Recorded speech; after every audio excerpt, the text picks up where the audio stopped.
July 2nd, 1943, Castelvetrano Airfield, Sicily. The Fokker-Wulf 190's pilot never saw the P-40 Warhawk diving from above until machine gun fire tore through his fuselage, sending his aircraft spiralling toward the Sicilian countryside below. First Lieutenant Charles B. Hall, a 22-year-old from Brazil, Indiana, had just recorded what German Luftwaffe commanders believed impossible. A black pilot had shot down one of their elite fighter aircraft. The swastika painted on Hall's P-40L Warhawk that afternoon would become the first of 112 enemy aircraft destroyed by the men the Germans would reportedly come to call Schwarze Vogelmenschen, the Black Birdmen. In Nazi Germany, racial doctrine classified black people as Untermensch, subhuman, incapable of mastering complex machinery or demonstrating courage in combat. The Nuremberg laws had forbidden marriages between Germans and people of African descent. Yet here, above the Mediterranean skies, that ideology was about to collide catastrophically with reality, as 992 trained pilots from Tuskegee, Alabama, would systematically demolish both German aircraft and German assumptions about racial superiority. What the Luftwaffe pilots didn't know as they climbed to intercept American bombers in 1943 was that they were about to face some of the most rigorously trained, highly motivated fighter pilots in the entire United States Army Air Forces, men who had overcome obstacles their white counterparts never faced, who had trained harder and longer than standard pilots, and who carried into battle not just the weight of national duty, but the burden of proving an entire race's capability. The mathematics of aerial combat would soon be written in the skies over Europe. 15,000 combat sorties, 1,578 missions, 112 aerial victories, and a bomber escort loss rate significantly lower than white fighter groups. Statistics that would force even the most fanatical Nazi ideologues to confront the bankruptcy of their racial theories. The journey toward that first aerial victory began not in combat, but in the hostile environment of American segregation. In 1925, the U.S. Army War College had published a report titled Employment of Negro Manpower in War that concluded, "Compared to the white man, he is admittedly of inferior mentality. He is inherently weak in character." This official military assessment claimed that black soldiers lacked the intelligence for technical roles and the courage for combat leadership. Yet even as military leaders clung to these prejudices, a small group of black Americans was already proving them wrong. Eugene Bullard had flown for France in World War I because America wouldn't let him serve. Bessie Coleman had earned her pilot's license in France in 1921 when no American flight school would accept her. By the 1930s, the Coffey School of Aeronautics in Chicago had trained dozens of black civilian pilots, demonstrating that flying skill knew no racial boundaries. The pressure for change intensified as war clouds gathered over Europe. Civil rights leaders like Walter White of the NAACP, Labour leader A. Philip Randolph, and Judge William H. Hastie lobbied relentlessly for black inclusion in military aviation. Black newspapers, the Chicago Defender, the Pittsburgh Courier, the Baltimore Afro-American, hammered the Roosevelt administration with a simple question: how could America fight for democracy abroad while denying it at home? On April 3, 1939, Public Law 18 finally cracked open the door. Senator Harry H. Schwartz had inserted an amendment requiring the civilian pilot training program to include one or more schools designated by the Civil Aeronautics Authority for the training of any Negro air pilot. It was a grudging concession wrapped in segregation, but it was a beginning. When Franklin Roosevelt ran for an unprecedented third term in 1940, he needed black votes in key northern cities. On January 16, 1941, Secretary of War Henry L. Stimson announced the formation of the 99th Pursuit Squadron, an all-black flying unit. The announcement came with a caveat that revealed the military's expectations. This would be an experiment to test whether blacks could be trained as combat pilots. Captain Benjamin O. Davis, Jr. understood the weight of command when he led 26 pilots of the 99th Fighter Squadron to North Africa in April 1943. The son of America's first black general, Davis had endured 4 years of silent treatment at West Point, where no white cadet would speak to him outside of official duties. Now he commanded men who carried not just their own hopes, but the aspirations of 13 million black Americans. The 99th arrived at Farjuna, Tunisia, attached to the 33rd Fighter Group under Colonel William W. Momia, a commander who made no secret of his skepticism about black pilots. Momia assigned them patrol missions over the Mediterranean, keeping them away from the real action. He wanted them to fail, and when they didn't immediately excel, he had his excuse. The morning of June 2nd, 1943, marked their first combat mission, an attack on the Italian-held island of Pantelleria. As their worn P-40 Warhawks climbed toward their targets, German fighters suddenly appeared.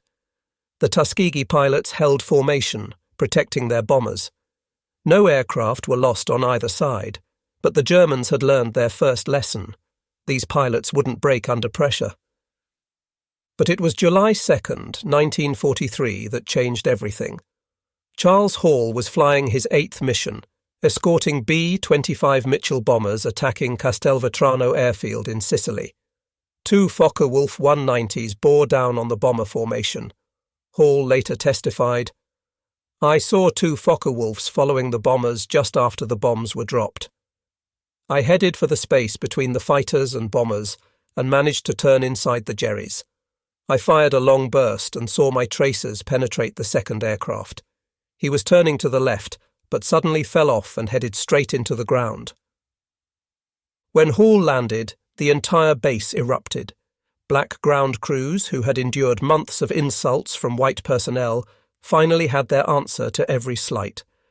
Hall's victory was the first aerial kill by a black American pilot in U.S. military history. By January 1944, the 99th Fighter Squadron had been in combat for 7 months, but Colonel Momier had filed a devastating report claiming they lacked aggressiveness and recommending their removal from combat. The report reached General Henry Hap Arnold, who prepared to shut down the experiment. Then came Anzio.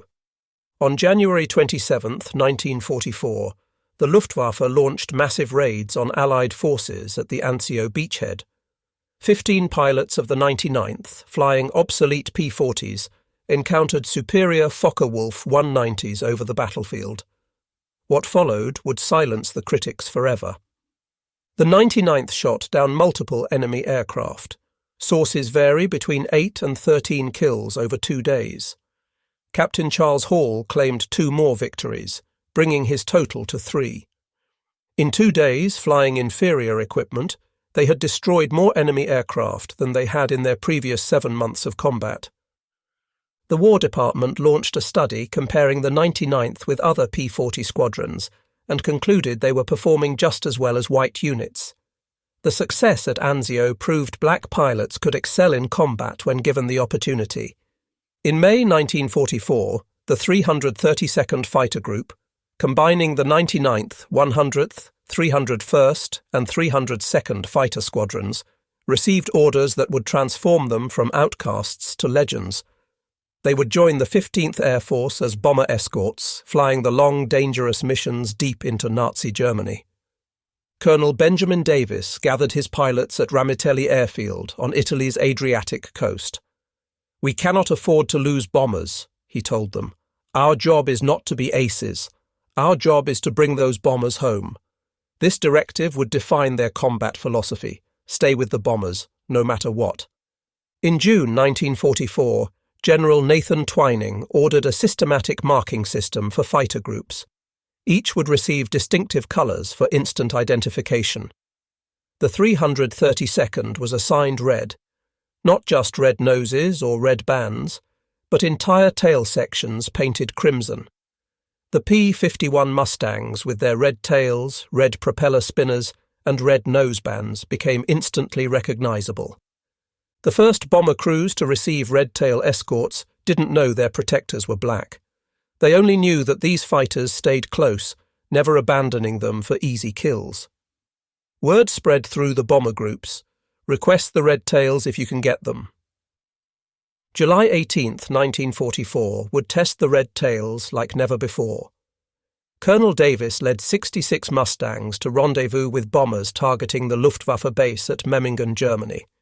The bombers were late. Davis made a crucial decision: orbit in enemy territory rather than return to base. When the bombers finally appeared, so did the Luftwaffe, approximately 100 German fighters attacking from multiple directions. The Germans had learned that overwhelming numbers might break the Red Tails' protective screen. Despite fierce defence by the 332nd, who claimed 11 to 12 victories, 15 B-17 fell to enemy fighters in 20 minutes of savage combat. The 332nd lost 3 pilots, Lieutenants Robert Hutton, Wellington Irving and Alfred Brown. Critics claimed the high bomber losses proved black pilots couldn't handle major battles. But operational analysis revealed the truth. The 332nd had arrived at an impossible situation with massive German forces already engaging the bombers. They had prevented complete disaster. By March 1945, the Luftwaffe's conventional fighters could barely challenge Allied air supremacy. But Germany had one last card: the Messerschmitt Me-262, the world's first operational jet fighter. With a top speed of 540 miles per hour, it could outrun any propeller-driven aircraft. On March 24, 1945, the 332nd Fighter Group received its most challenging assignment: escort bombers 1,600 miles round trip to Berlin to attack the Daimler-Benz tank factory. Intelligence warned that Me-262s from Jagdgeschwader 7 would defend the target.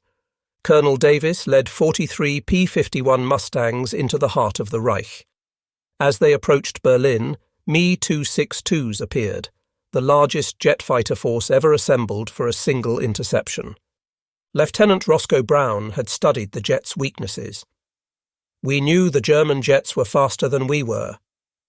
Instead of going directly after them, we went away from them and then turned into their blind spots," he explained. Brown shot down one Me-262, reporting, "I pulled up at him in a 15-degree climb and fired 3 long bursts from 2,000 feet at 8 o'clock to him. Almost immediately, the pilot bailed out from about 24,500 feet. Lieutenant Earl Lane performed what many considered impossible, shooting down an Me-262 with a 2,000-yard deflection shot using the new K-14 computing gun sight. Lieutenant Charles Brantley claimed the third jet victory that day. The destruction of 3 Me-262s in a single engagement represented more jets than most fighter groups would destroy in the entire war. The Red Tails had just exceeded the total of all previous American Me-262 kills in one afternoon.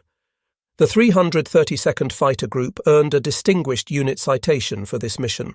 Not all encounters between Tuskegee Airmen and Germans ended in victory. 32 pilots became prisoners of war, and their experiences revealed complex interactions between Nazi ideology and military reality. Lieutenant Alexander Jefferson was shot down on August 12, 1944, during his 19th mission. His P-51 took flak over southern France while strafing radar installations. At his interrogation, the German officer had extensive intelligence about the 332nd Fighter Group. The interrogator had information about Ramitelli Airfield, about our squadron commanders, even details about my parents' home in Detroit, Jefferson recalled. He knew my father was a teacher and my mother's maiden name. Their intelligence was frighteningly thorough. Inside Stalag Luft 3, Jefferson found himself treated like any other American officer. White POWs from bomber crews often approached him with gratitude for red tail protection. These interactions, impossible in segregated America, occurred naturally in German prison camps. The irony wasn't lost on Jefferson. Here I was in a Nazi POW camp, being treated more equally by white Americans than I would be back home. When the war ended and Jefferson returned to the United States, he was immediately segregated at the disembarkation point. While German pilots reportedly acknowledged the Red Tails' skill with the nickname Schwarze Vogelmenschen, American bomber crews became their most vocal champions. These men, who faced death on every mission, cared nothing about race, only survival. Bomber crews developed their own mythology about the Red Tails. Stories spread about their distinctive flying style, the way they waggled their wings in greeting, their tight formations, their refusal to abandon damaged bombers. Red Tail Angels became the bomber crew's name for them. The statistics supported the bomber crew's preferences. Research by Air Force historian Dr. Daniel Hallman revealed that bombers under 332nd Fighter Group escort lost only 27 aircraft to enemy fighters, compared to an average of 46 for other P-51 groups of the 15th Air Force. This superior protection rate occurred despite the Red Tails flying some of the longest and most dangerous missions of the war. By war's end, the Tuskegee Airmen had compiled a combat record that demolished every pre-war assumption about black military capability.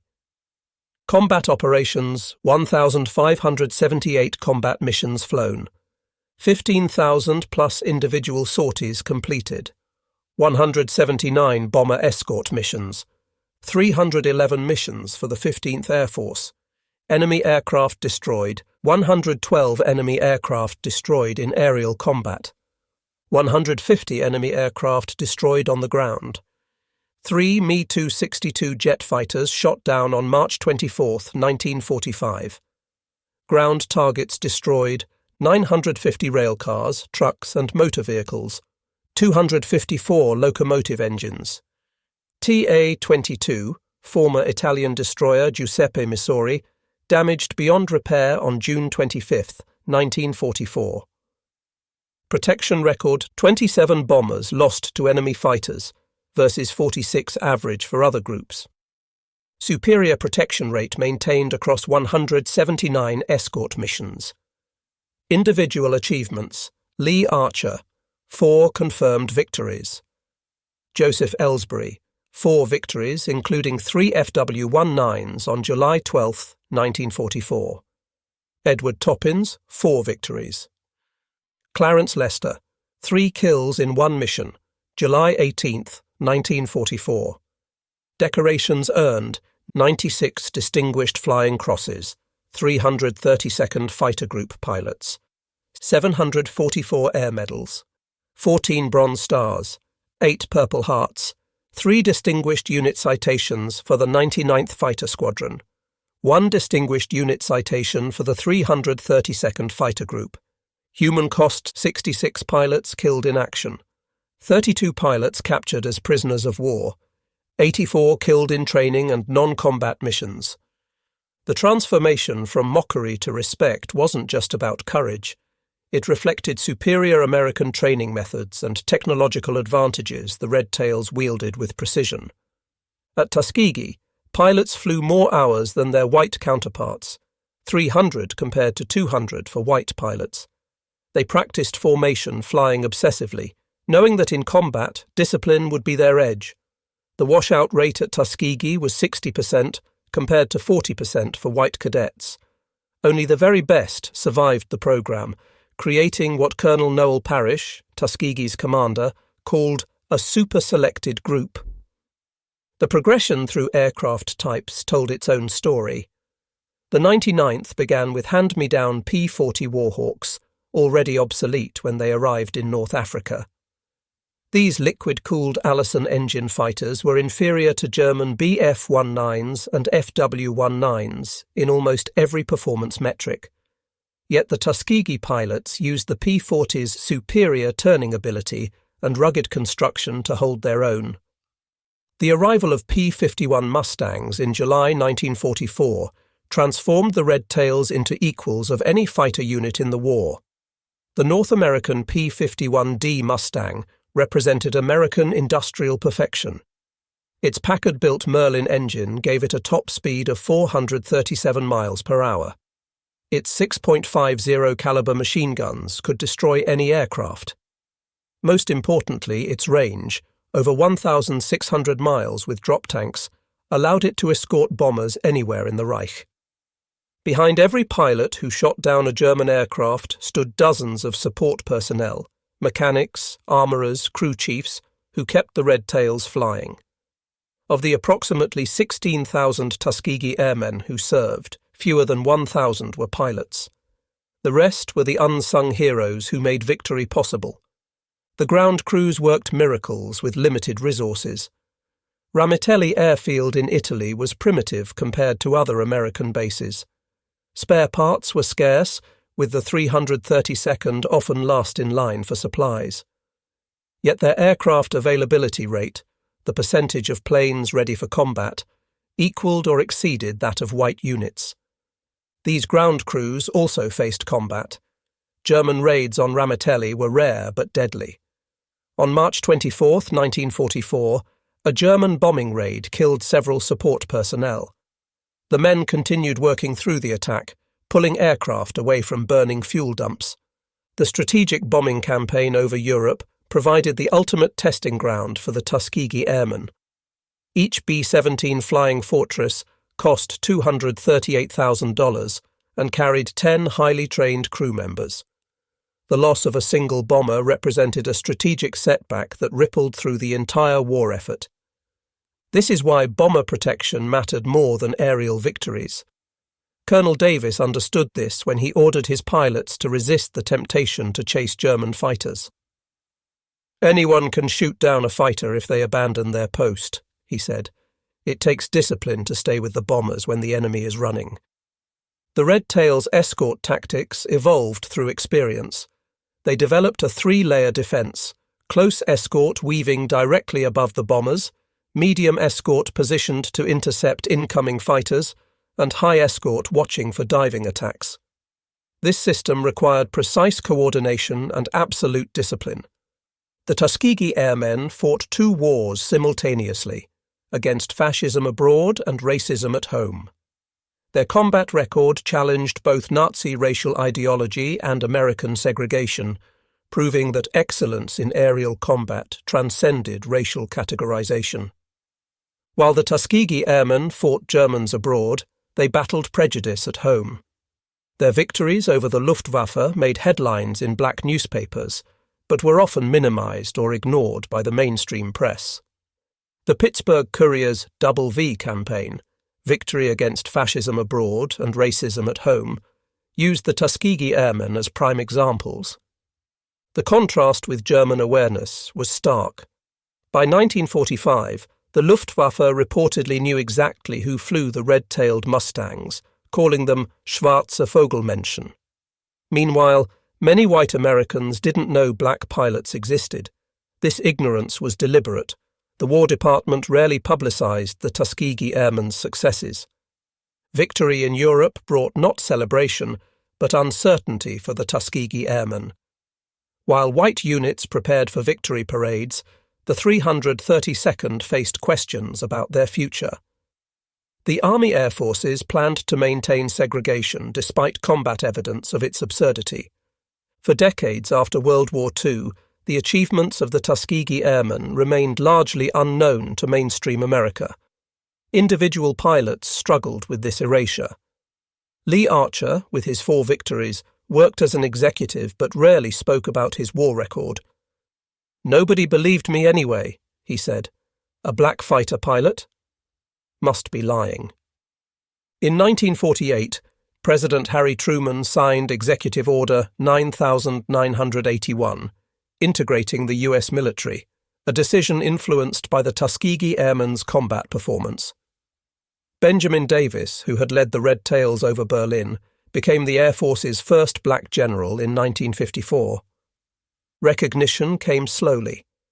In 2007, President George W. Bush awarded the Congressional Gold Medal to the Tuskegee Airmen. Only 300 of the original pilots survived to attend. Many had waited over 60 years for national recognition. The transformation from mockery to respect wasn't mythology, but documented fact. The numbers remain irrefutable. 112 aerial victories against the Luftwaffe. 3 Me-262 jet fighters destroyed in one mission. 150 enemy aircraft destroyed on the ground. 27 bombers lost versus 46 average for other groups. 96 distinguished flying crosses earned by 332nd Fighter Group pilots. The reportedly nicknamed Schwarze Vogelmenschen proved that prejudice crumbles when confronted with undeniable capability. Every German fighter destroyed, every bomber protected, every mission completed added evidence to an irrefutable case. The colour of a pilot's skin had nothing to do with his ability to fly and fight. Roscoe Brown, who shot down a German jet over Berlin, summarised their achievement. "We didn't just fight the Germans. We fought ignorance, prejudice and hatred, and we won all 3 battles." The Tuskegee Airmen hadn't just won battles, they had changed history. They fought 3 wars simultaneously and won them all, defeating the Luftwaffe in combat, challenging Nazi racial ideology through performance, and eventually helping demolish American segregation through undeniable excellence. When given the opportunity, the Tuskegee Airmen soared, transforming mockery into respect, prejudice into acceptance, and enemies into witnesses of their extraordinary achievement.